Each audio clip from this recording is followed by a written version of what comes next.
નમસ્કાર, આપ જોઈ રહ્યા છો સ્પાર્ક ટુડે ન્યૂઝ। નવસારી એલસીબીએ ઘરફોડ ચોરી કરતા રીઢા ચોરને ઝડપી પાડ્યો છે। સુરત ખાતેથી રીઢા ચોરને એલસીબીની ટીમે ઝડપી પાડી અમદાવાદ, વડોદરા, સુરત, નવસારી સહિતના શહેરોમાં તેણે ઘરફોડ ચોરી કરી હોય તેવી પણ જાણકારી મળી છે। બાતમીના આધારે એલસીબીની ટીમે રીઢા ચોરને દબોચી લીધો છે। રીઢો ચોર ઝડપાતા ટાઉન પોલીસ મથકની ઘરફોડ ચોરીનો ભેદ ઉકેલાયો છે।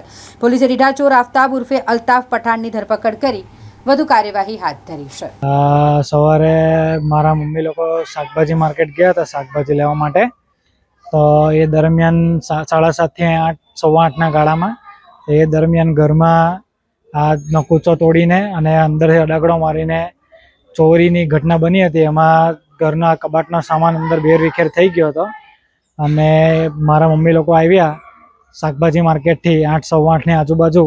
ત્યારે એ લોકોએ અંદર ઘરનો દરવાજો ખખડાવ્યો તો અંદરથી ઘરનું બારણું લોક હતું અને અંદર સામાન ઘરનો બધો વેરવિખેર પડ્યો હતો। હું ઉપર સૂતેલો હતો એ દરમિયાન અને મેં નીચે આવીને જોયું તો ઘરનું અંદરથી બારણું લોક હતું અને અંદર ઘરનો બધો સામાન વેરવિખેર હતો કબાટમાંથી। પોલીસને જાણ કરવામાં આવી છે અને તરત જ પોલીસ ઘટના સ્થળે પહોંચી હતી અને પોલીસે એમની કાયદેસરની કાર્યવાહી આગળ કરી છે। સોનાની વસ્તુઓ છે, બંગડી છે અને એવું છે અને રોકડ રકમ 40-50 હજારની આજુબાજુ જેવી હશે।